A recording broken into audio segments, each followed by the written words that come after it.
Very pleasant good afternoon to all of our viewers. We want to welcome you to another edition of Let's Talk. We are delighted that you have been able to join us. We apologize for the late start. We had a little technical difficulty at the last moment, but we're happy that you're with us this afternoon, and we look forward to a great time as we share, as we discuss. As you may know by now, we have a very special program lined up for you this afternoon. I have with me a special guest. I'm excited to introduce you to her or to introduce her to you. But before we do so, we want to begin with a word of prayer. Shall we bow our heads at this time? Eternal Father and our God, we thank you for the opportunity and privilege to be live on another Let's Talk. We thank you for your guidance, for your mercies, and pray that you will be with us as we discuss this very important subject. Take full control and have your own way in Jesus' name. Amen. Well, friends, as indicated, with me this afternoon is a very special lady. I want to let you know that I am pleased to introduce her at this time. We're talking about wellness this afternoon. We're talking about the emotions. We're talking about this matter of understanding how God wants us to live in meaningful interpersonal relationships. And so it is my delight today to introduce to you Joyce Odidison. She is joining us from Canada. Cold Canada, I may say. I asked her a few minutes ago, what's the temperature like? And she said it's what, 6 degrees or 2 degrees? I can't remember. But that just makes me feel so jealous. You know, it's very, very hot here where I am. We are delighted to have Joyce with us, and I am going to share with you some particulars about Joyce. She is a very professional lady. In fact, she is an internationally recognized keynote speaker, author of 7 books. She's a corporate trainer, a conflict analyst with over 27 years of experience. She has also taught at a university. She is a thought leader and a pioneer of the transformative wellness competency framework that integrates interpersonal neurobiology to build psychologically safe, respectful, and inclusive workplaces. In 2004, and we're going to talk about this a bit this afternoon, Joyce introduced the groundbreaking 9-dimensional wellness improvement system, an assessment instrument, providing a holistic model that builds mental resilience and well-being within teams. This set the standard for whole person wellness approach to mental health in the cooperative world. And as I said, we're going to be talking about mental health and these 9-dimensional areas to wellness. I want to let you know that Joyce is the president and CEO of Interpersonal Wellness Services Incorporated. She spearheads the innovative initiatives like Wellbeing Intelligence Curriculum to assess and mitigate hidden risk to mental health, enhance performance, and overall well-being. She's a university lecturer and a master coach, master certified coach. She has a master's degree in conflict analysis, and she is doing a tremendous work with helping people to regain resilience. We are happy to have her with us this afternoon. She has just finished publishing her latest book. I won't tell you what that is. I'm going to allow her to share that information with you. We are happy to have you with us this afternoon. Odidison, Mrs. Odidison, it is a delight. Welcome to Let's Talk. Good afternoon, Dr. Carson. Joyce is fine. It's my pleasure to be here with you, and thank you for having me on your show. I look forward to sharing and discussing these topics with you. We are more than happy to have you with us, and I want to run right into the discussion. I just we're today talking about interpersonal wellness. But before we get into this matter of interpersonal wellness, I did say in the introduction just now that you are the president of uh, Interpersonal Wellness Services. Can you share a bit about your organization, what it is? I want to think that some of the persons online now have not heard about that. Can you tell us a little bit about Interpersonal Wellness Services? Yes, my company is Interpersonal Wellness Services, and for the last 27 years, we've been providing interpersonal services to organizations. So we go in and help organizations with all things interpersonal.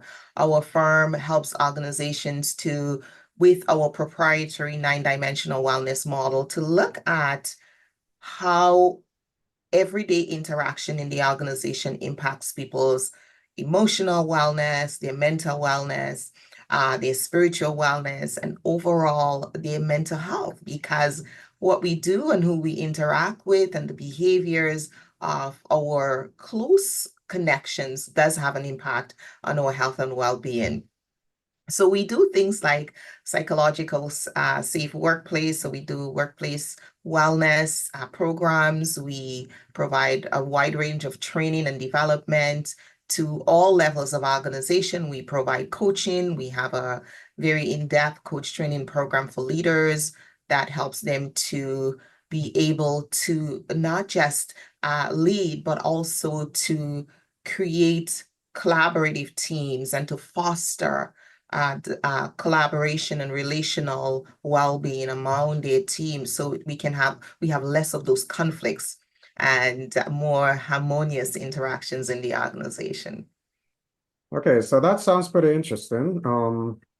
It's quite something to be able to make meaningful impact. I want to think that that is kind of like a service organization where individuals can go and to use the analogy of a vehicle, when a vehicle gets out of line, we generally take our vehicles to the service center and get realignment. So you're providing realignment to individuals and corporations and teams and that kind of thing. Yes, very much so. We all grow and change and learn, and we're supposed to be getting better, but sometimes we fall off the wagon and our interpersonal interactions. So we see people who are teams that are not getting along, they're not functioning well. We help them to create team charter. The team charters can be, we can create charter for groups, different organizations on how they're going to interact in the future, create a strategy and a framework to help them. But part of what we do is also we pull out we identify the individuals who are struggling. Sometimes there are one or two individuals who are the catalyst for the conflict or the challenge, and or maybe leading, and we can help to assess where they're struggling in the nine dimensions, and then help them to develop so they can go back and be more positive leaders or contributors to the team process. Very well. Now, if you're just joining us, we did have a late start. We had a little technical difficulty, and again, I apologize. But if you're just joining us, we're talking to Joyce Odidison. She is the president of Interpersonal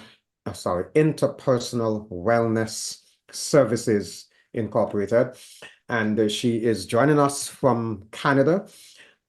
We are talking about wellness. We are talking about the 9 dimensions of wellness. I want to just take the opportunity to say a very special hello to my fans over in St. Vincent. I was in St. Vincent last week, and one or two of you told me that you are on every Sabbath afternoon.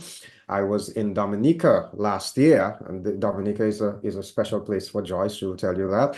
And some of you tell me that you're on every Sabbath afternoon likewise. So special shout out to my friends over in Dominica and in St. Vincent and the Grenadines.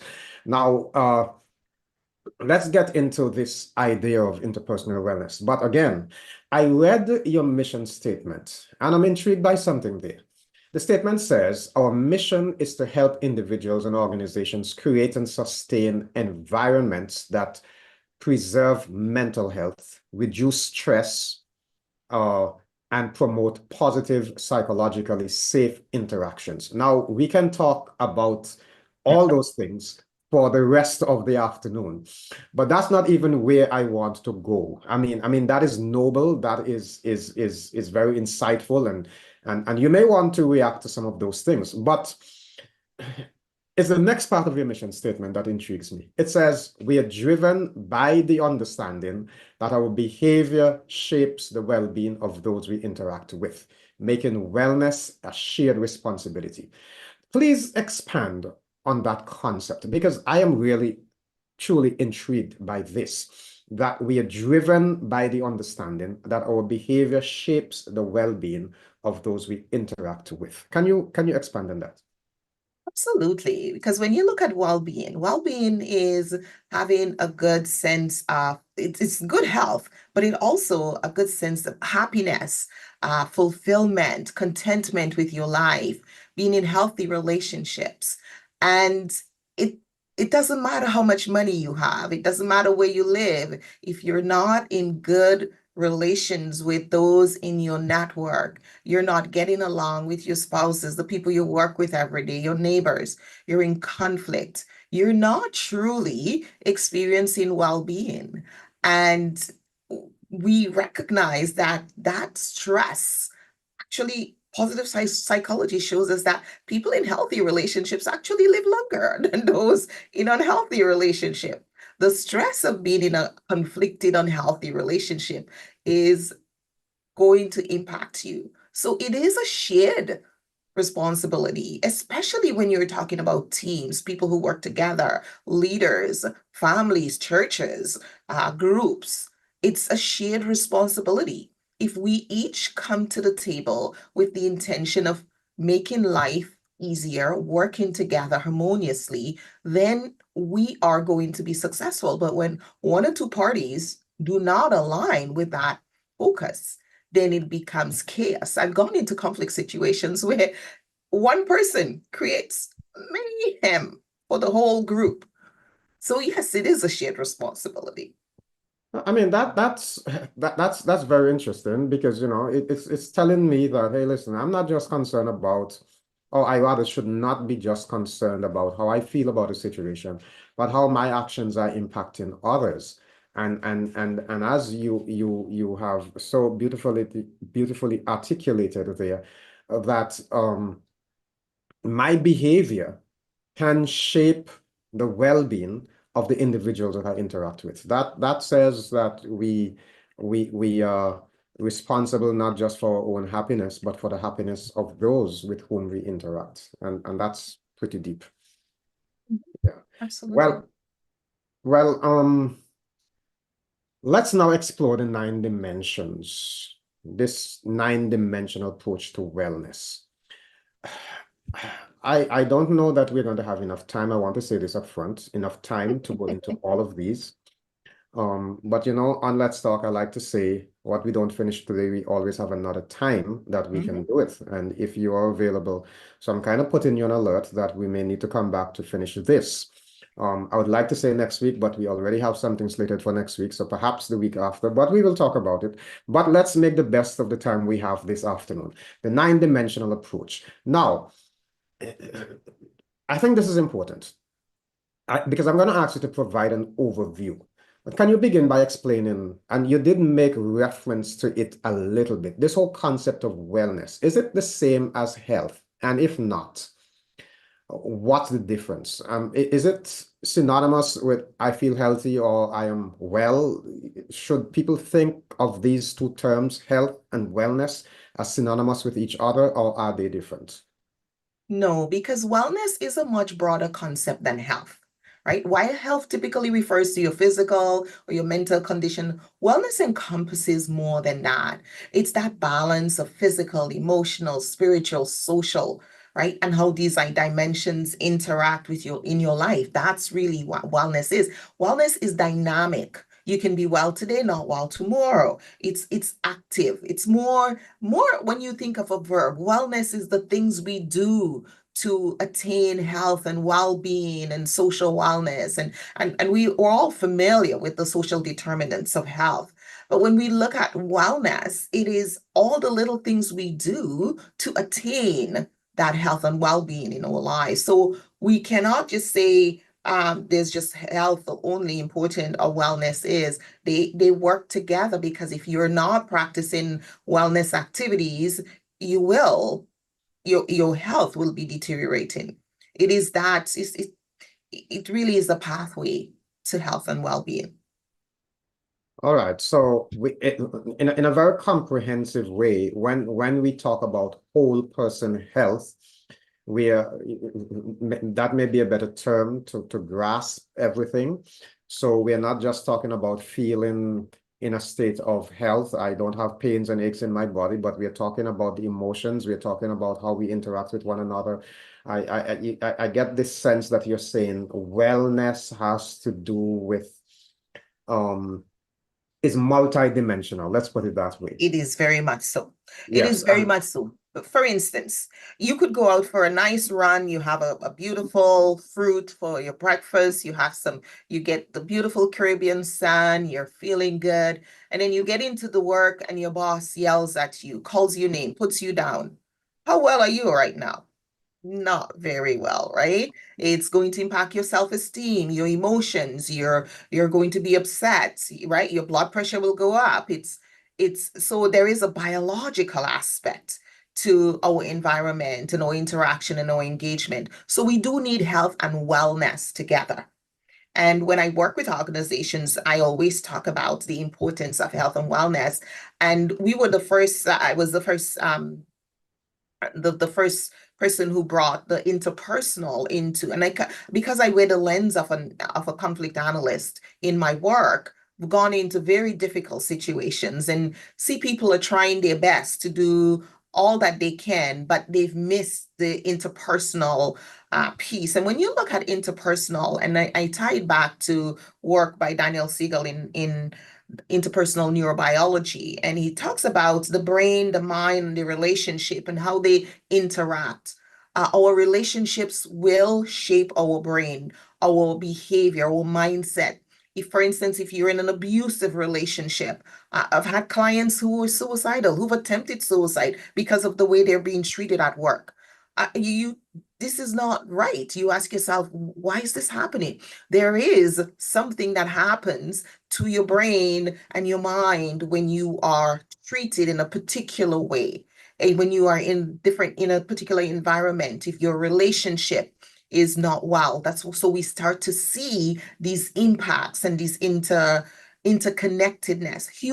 We have a system of well-being as humans, and it's the spiritual, the social, emotional, the occupational, the intellectual, the environmental, the financial, the physical, and then the interpersonal. The interpersonal, everything we do has an interpersonal element to it, because we are social beings. We were created to be in communities and to interact with each other.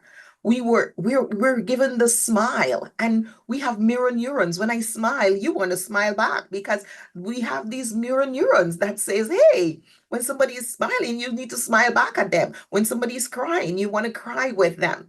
This is our biology. This is how God made us.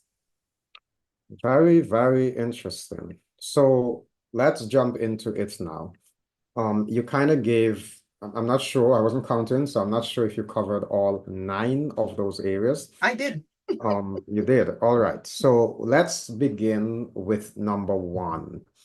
All right. I noticed that the first dimension is spiritual. Spiritual wellness. I mean, this is a Christian program. I'm talking to a Christian audience mostly. I know that people from all around the world listen, but mostly Christian people. Um, but spiritual wellness. Why did you decide to begin with this one? And what are the basic tenets or components of spiritual wellness? Well, I have to, I laugh when you ask me that, because honest to goodness, here I am, Black woman in Canada, central Canada, in a corporate arena, and I'm creating a model to go into the corporate world. I did not decide that spiritual should be one, but God said it had to be there. I tried everything to take it out, because I was so scared that when I go with a model that has spiritual as the first, they're not even going to listen to me. But that was my human nature talking and fear talking, because we do a lot of work. A lot of our clients start in the spiritual element. And I'll tell you, the spiritual wellness is far more than religion. Christianity is a religion. And a lot of times when we talk about spirituality in the Christian arena, we sometimes confuse it with religion. And it's much more than that. In the spiritual dimension, this is where we have our sense of purpose, our values, our beliefs. These are what guide our lives and our decision making. Those ethical decisions we make, they influence our behavior. Right? Those inner values, this is where we find meaning. And there are so many people in the world who are walking around without meaning and purpose, and they show up at work and they cause chaos for everyone else because they have no foundation. They don't know what their values are. And one of the exercises I do with clients often, I said, what are your top 10 values? And everybody looks at me blank. Like, what do you mean? I said, what are your top 10 values? What are the things you value in life? Right? That helps us to get meaning, purpose, passion. Religion is only one element of spiritual wellness. Right? You can be very religious and not spiritual. Right? So we have to recognize this is where compassion and ethics and integrity comes from. It's that spiritual place. It's where it stands. When you're in the organization and they say, "Oh, let's do an assessment, your leadership assessment, your leadership style." That's what they're assessing to see what's the essence of you, what's the value, what's your belief system, what are your core values, what's holding you together. And that's what spiritual wellness is. And when we don't have that, we lose. It's where our vision lies. And when we don't have that, we are out of focus and we become self-destructive. I'm going to do a little interpretation here of what I think I hear you saying. Um, you mentioned several areas: self-esteem, personal style, vision, purpose. Mhm, Spoke about culture and belief and religion and faith and these mhm, kinds of mhm. things. But you also spoke about core values, right? Yes. I like the whole concept of I kind of hear you saying that, listen, the whole matter of authenticity, integrity, may I say, Yeah. so that if I am not sure about who I am, Mhm, um, my worldview, so to speak, how do I mhm, relate to the other? How do I relate to my environment? How do I relate? mhm, What is my concept of belonging? mhm. Uh, and whether there is a superior being or not, and what is my responsibility as a human being. These are elements I think I hear you talking about there. And if we don't have it right, then that spiritual component begins to suffer. It is. And also remember, that is the foundation of where we come from. Breath is spiritual. And the fact that we don't understand breath, that's the core of who we are. Those are things we cannot touch. I can't touch your self-esteem. I can't see it. I can only experience it. I can't touch your breath. I can only experience you as a living being. And those your values, I can only experience it. So when we start to experience people, we get a sense something isn't wrong with that. Something is wrong with that person. This person is doesn't right quite have it together. How do we know someone has low self-esteem? Well, we notice that that person doesn't seem to know who they are and have that sense of self-worth and act with a sense of integrity and values and purpose, knowing who they are and what they're about. And so that impacts every other aspect of your life. It will impact your social interaction. It will impact your emotional wellness. It will impact your occupational. You go to the job and you're going to be a problem. You're going to have issues with everyone. And this didn't just come from the sky. It really came from my work with clients as a conflict analyst. People were showing up with these very detrimental conflicts and very protracted conflicts. And there were some people who could see themselves in the conflict and then say, you know what, this is an issue I disagree about, but it's not who I am. These are people with good self-esteem. They know who they are. So their identity does not become aligned with the conflict. But when people are suffering from low self-esteem, their identity is wrapped into the conflict. You're doing this to me. It's all about me. And so it's through this process over time of resolving difficult situation in large and small groups, small, large organizations, individuals, and even couples. When I started my business, I used to do couples mediation, divorce mediation. And I wanted, the model came about because I wanted to create a framework through which my clients could see how the conflict they're facing impacts and interrelates with all the different areas of their lives and help them to assess how well they're doing in each of these dimensions. Then they get a sense of who they truly are, where they are at. They get a numerical number. And from there, we can start working on helping them to improve themselves. That's why it's called the Wellness Improvement System. Then they're better able to negotiate, better able to understand what's going on, to see and experience the interpersonal, especially when we go to, for instance, when we talk about emotional wellness. I often have to remind clients, your emotions is not who you are. It's not your identity. It's how you experience life or how you're experiencing your relationship.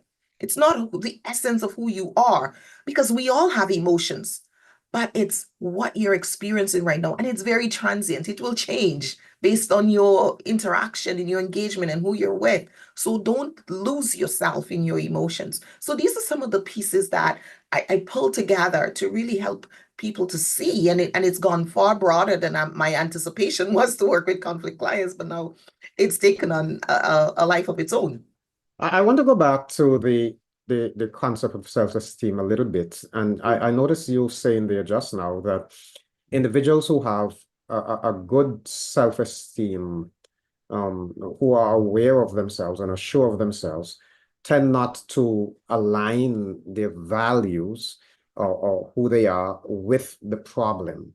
They're able to see the problem apart from who they are.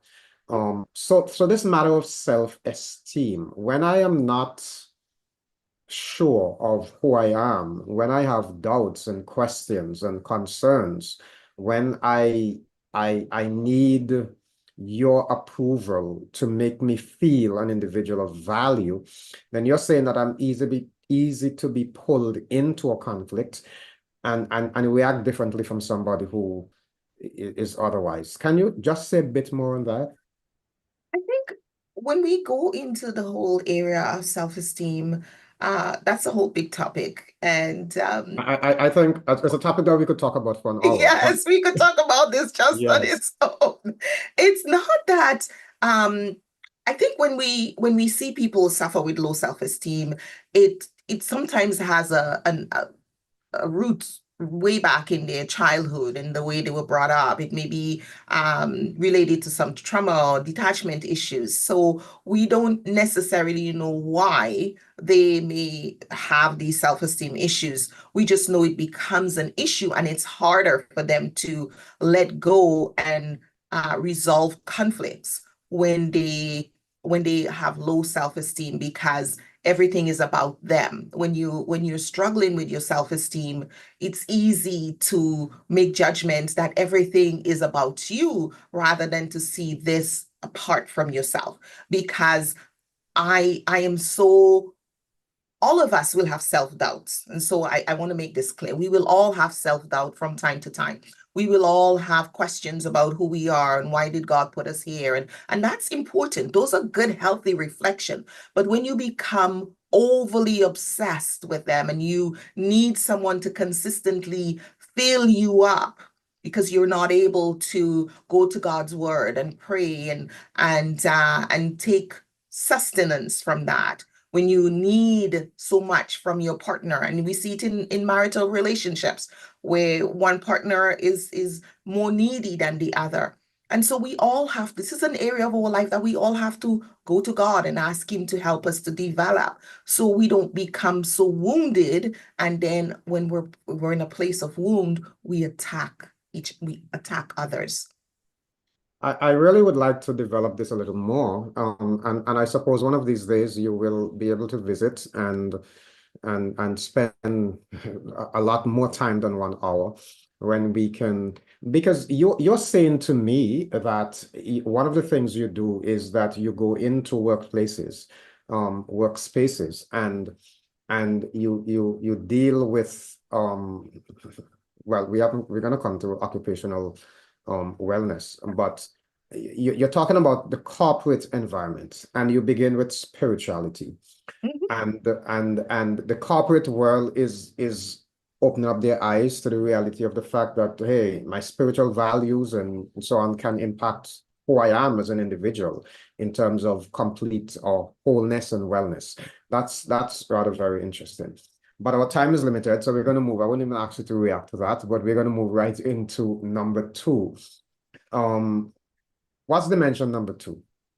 Well, dimension number two is social wellness. I mean, when you come from spiritual, you go into social because spiritually we belong to God. We know that we're connected as spiritual beings, and all of this in us is so that we can be with others, so we can live harmoniously, we can have good relationship. And within that whole social element, we look at things like communication. We look at things like the empathy, effective communication, the ability to have healthy boundaries, to celebrate, to have good relationships with family and friends. So all of that is part of what we get and what we interact and how we change and work with others in that. And I call it responsible communication as one of the competency we develop in that dimension, because communication has changed. With technology, the way we communicate has changed tremendously, and there's no going back.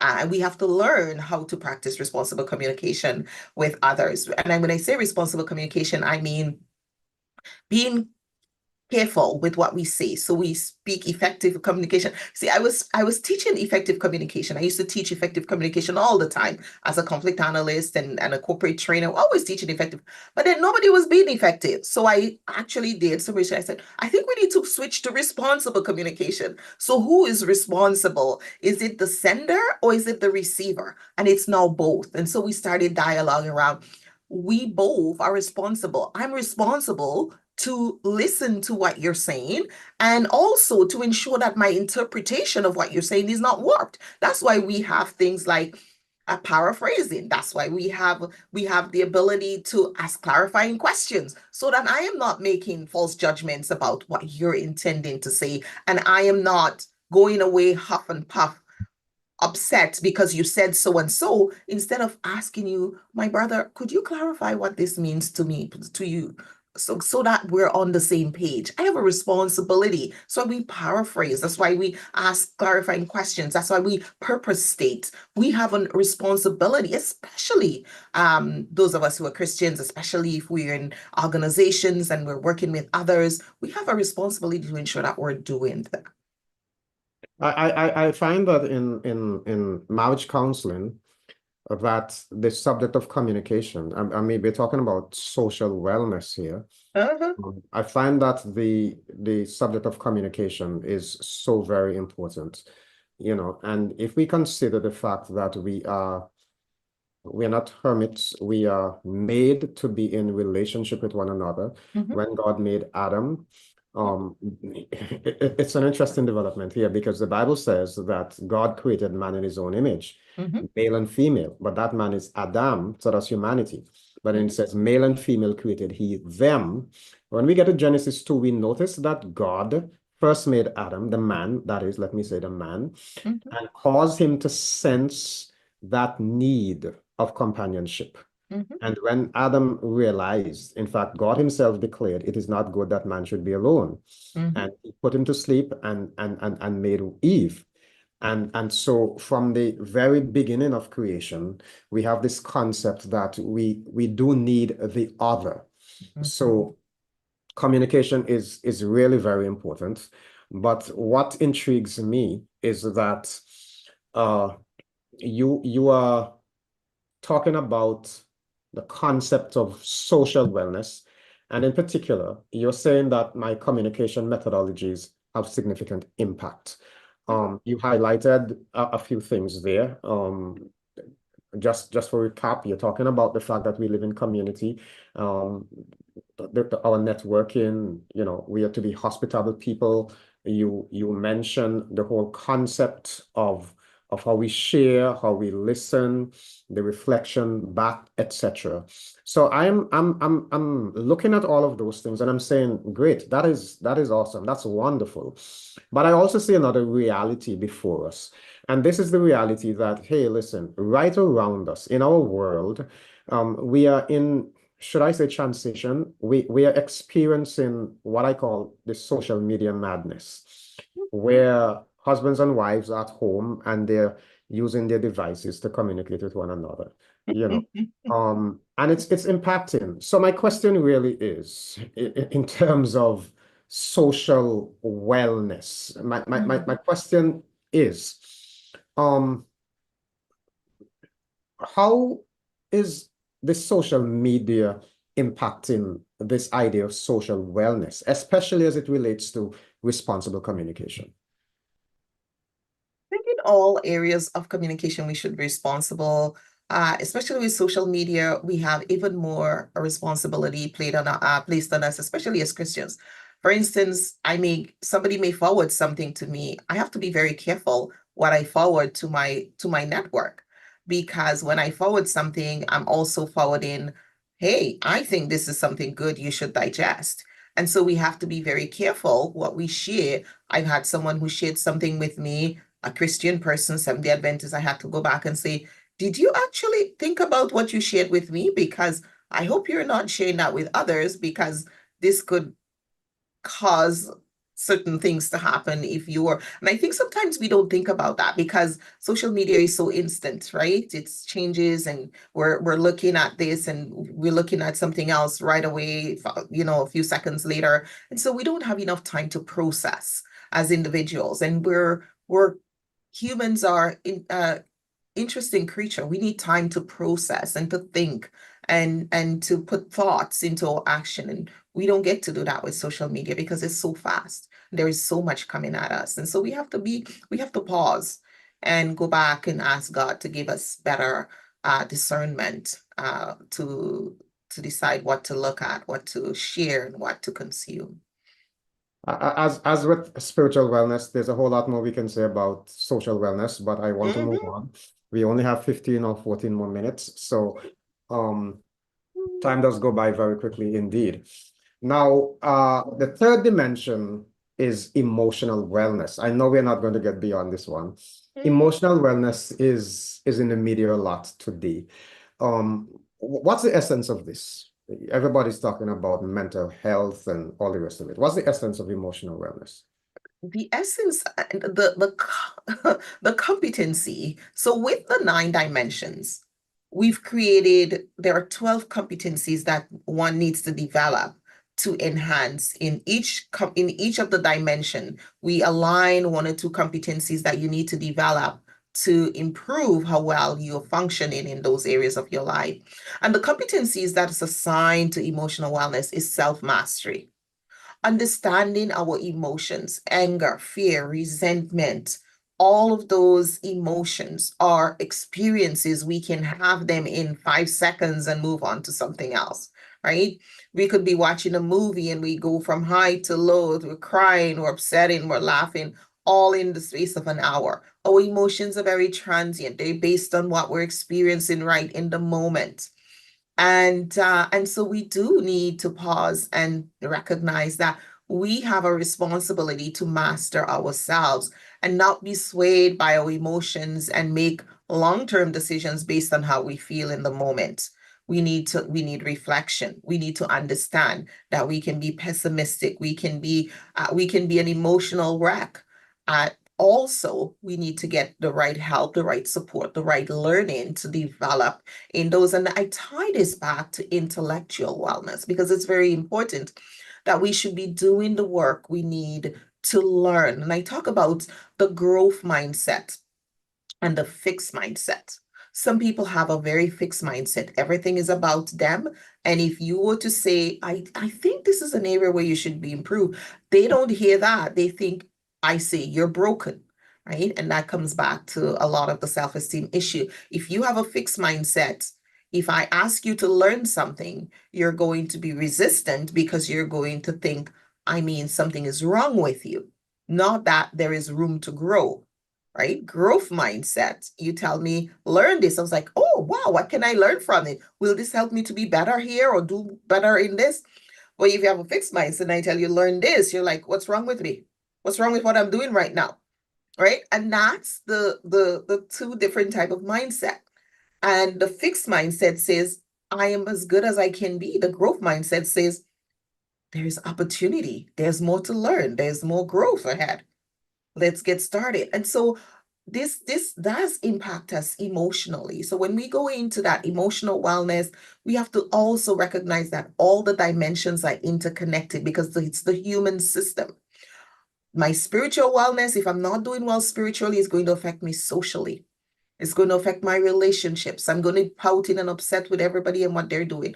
Emotionally, it's the same thing. If I'm not emotionally well, I am going to have challenges in my relationships. My spirituality will be impacted. Occupationally, I'll take all of that baggage to work.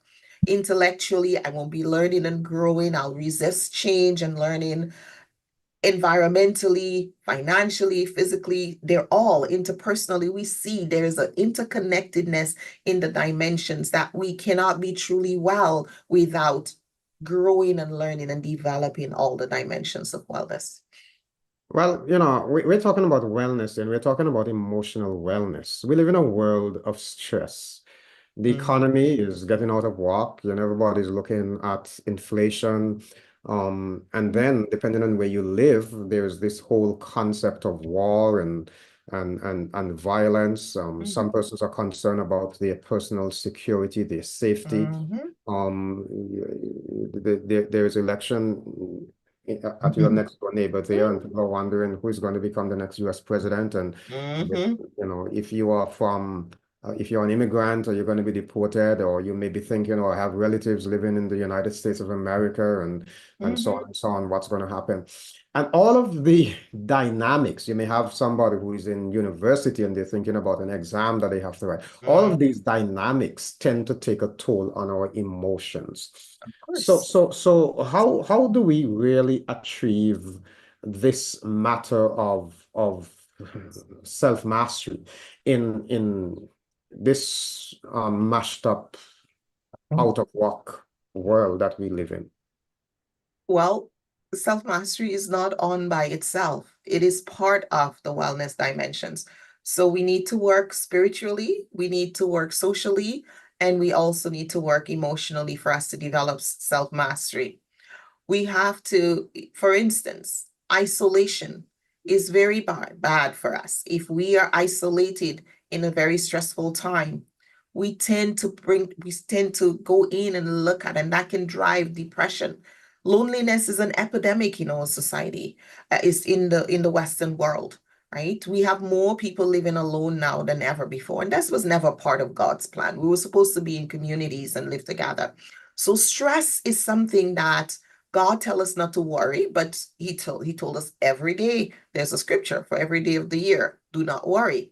But we still worry and stress. And this is something that we can practice mindfulness. Mindfulness is where we start to look at the things that are happening around us and recognize where we have control over and what we don't have control over, and focus on the things that we have control over. It's also mindfulness teaches us that we look at the things in the moment. We spend time on self-reflection, on our growth, setting boundaries, right? These are some of the practices we can do, cultivating habits that focus on good things, not watching bad news. Not bad, the bad news is what sells, but we always go to it anyway.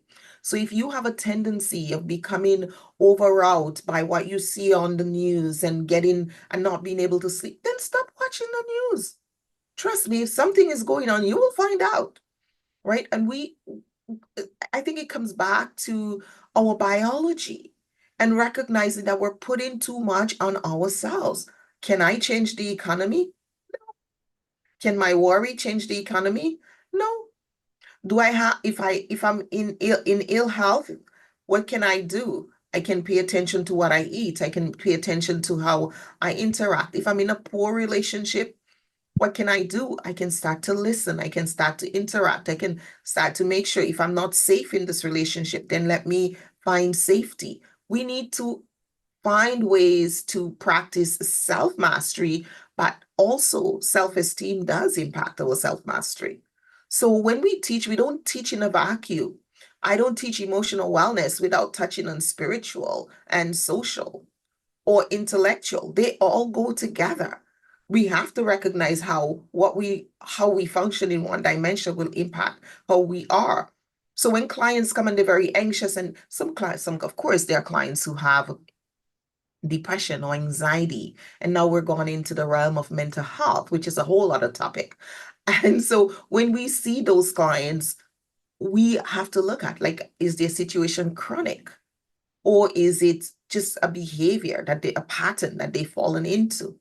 If they're chronic, then they need the right support. Even when they have gone on to work with a mental health practitioner, they still have to learn to live a good, normal life. And so we still need to teach them those strategies because they're not going to live with the practitioner. They have to learn how to manage their life in each dimensions of their life so that they can develop overall well-being. As you spoke, I'm remembering a couple of things, but I want to say, make this point, and we did start late, so we could probably take our hour. The the whole idea of emotional wellness. Um, you were talking about what I think I hear you. So I'm interpreting here, but I think I hear you saying, why worry about something that I can do nothing about? Mhm. And I reflected on what I think it was Stephen Covey who said, there's this circle of influence and there's this Influence. circle of concern. Mhm. So don't spend a lot of time in the area of concern. You can't do anything about it. Let it by and deal with what you can change. Mhm. But I want to slip back a little bit to the whole concept of social wellness. Because I'm seeing the integration here. I'm seeing the connectivity between the spiritual, the social, the emotional here. I should have asked you this when you were discussing the concept of social wellness, but meaningful relationships and the value of forming meaningful relationships. I was listening to the BBC broadcast some weeks ago, and they gave a report out of Japan that said that between January and then it was we're now in November, it was September. Between January and September, um, they had 130,000 persons that they discovered who had died, seniors who had died in their homes, and nobody knew that they were dead. And they discovered them like a month, some of them, I think they said 30,000 were discovered a month after they had died, and others 2 to 4 months after. Social isolation is what we're talking about here. And I'm thinking about the value of responsible relationships where we are not isolating ourselves from one another. I mean, people are growing older, and if we don't have meaningful relationships, it can become a challenge, and we could get old and suffer because we have no friends. So the value of meaningful relationships is what I thought about and thought I would just mention that. Yeah. So valuable. And we need to spend our life developing good relationship. I often talk in my teaching about it's a social bank account. And you need to, just like you put away money every day you work, every paycheck, and you're putting away money for your retirement, you should be building your social bank account by building healthy relationships so that when you need it, it will be there. And I think sometimes we don't think of it that way, but that's one of the lessons that I really would like to leave with everyone. How are you investing in those relationships? Who are you investing in? And how are you building those social bank accounts so that you don't end up alone and isolated and lonely, because loneliness is definitely an epidemic in our society. And many societies are struggling with that now because of social media. We call somebody once in a while, or we send a text, and we don't even see people face to face anymore. We're so busy back and forth.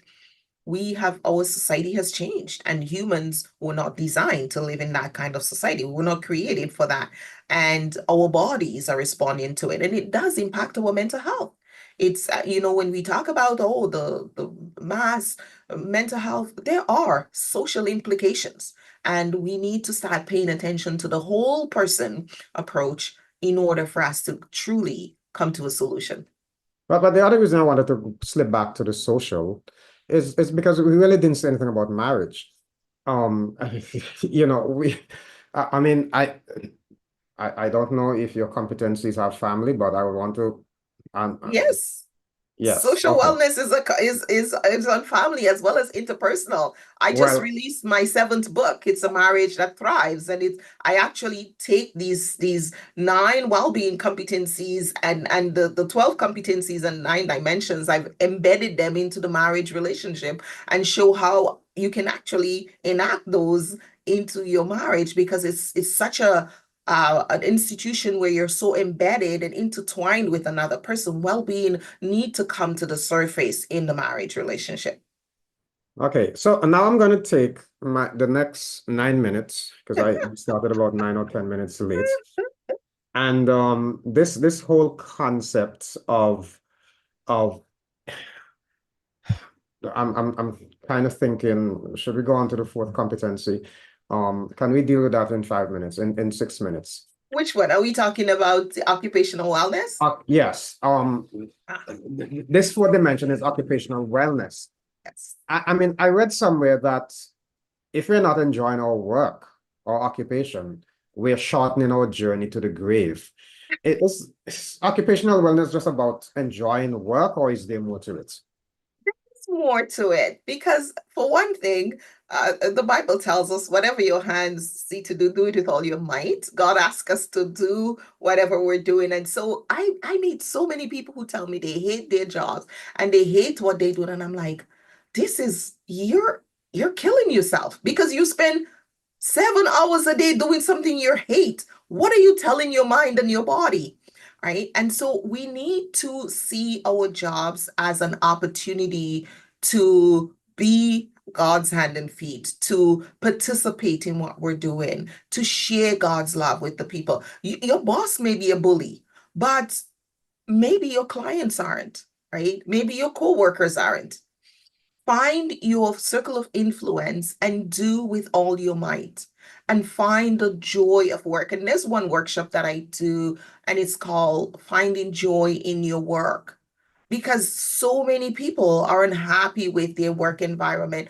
And it's because of the interpersonal relationships at work, and they've just considered they hate their job, or they don't like what they're called to do or what they're doing in their job.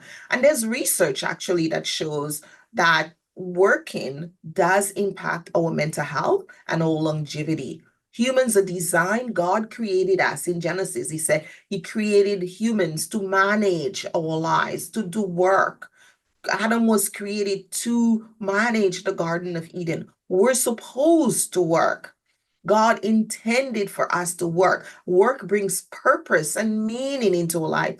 And we also are better mentally equipped when we contribute to something, when we're part of a group, when we're collaborating and we're participating. It does help with self-esteem. There are so many benefits to work. We could talk about just that.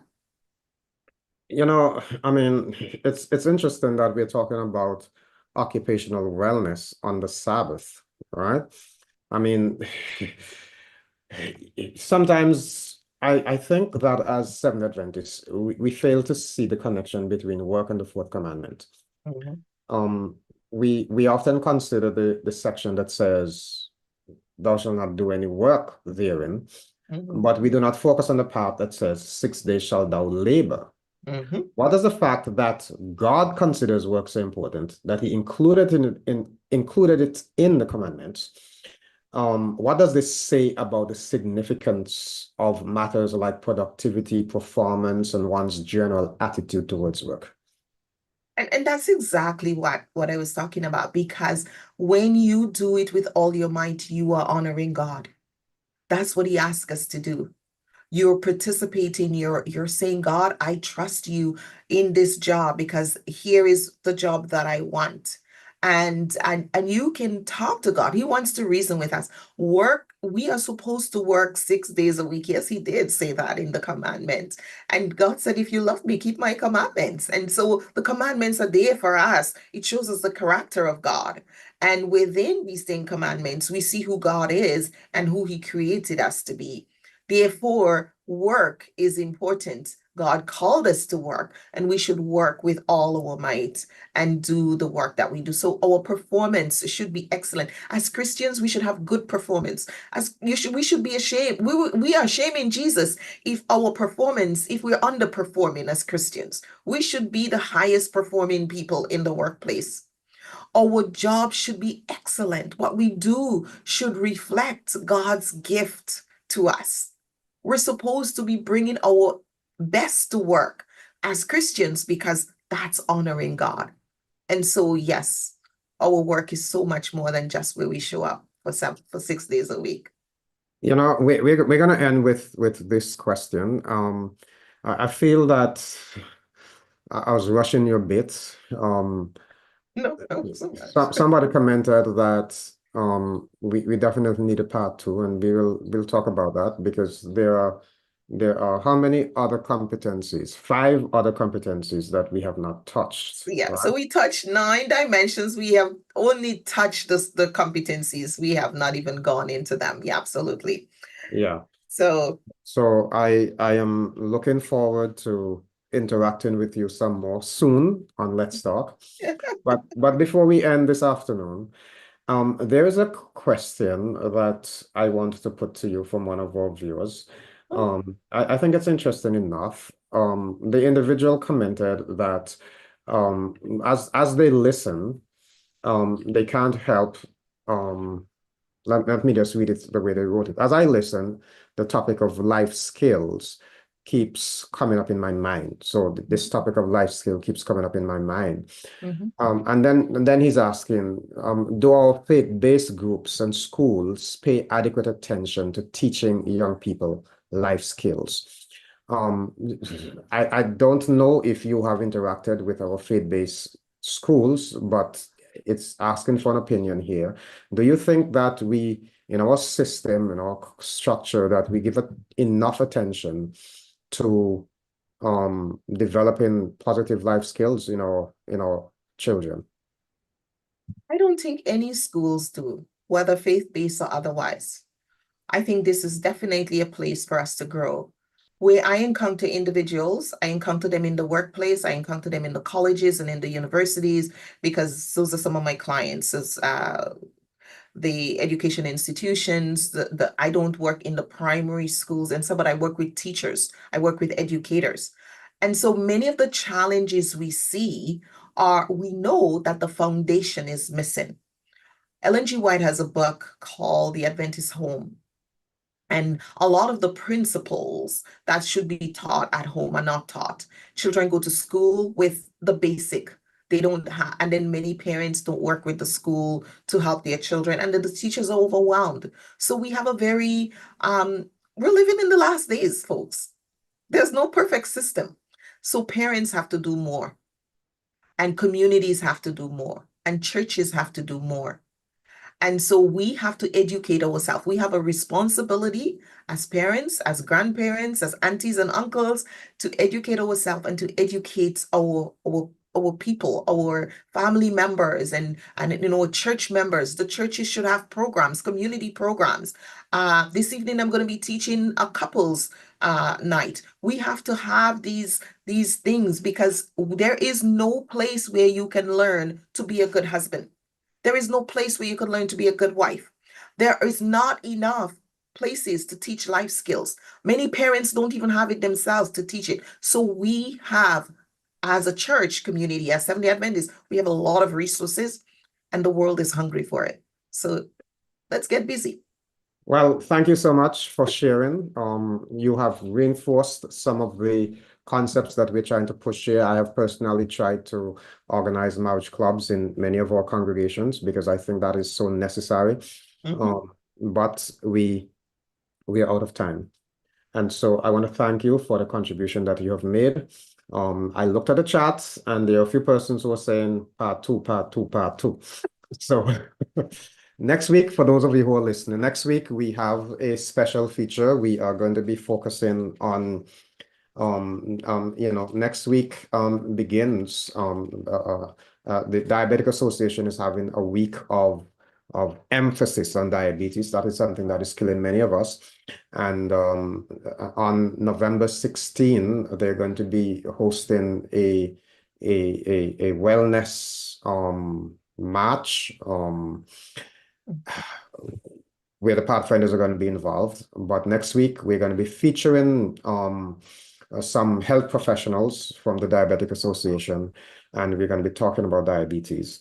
And they will share more about the match. And then perhaps afterwards, Sister Joyce can come back and finish those areas that we have not dealt with as yet.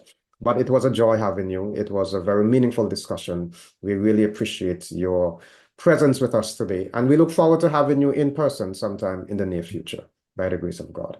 Thank you for having me. Praise God. Have a wonderful rest of your Sabbath. Amen. Bye-bye. Thank you so much.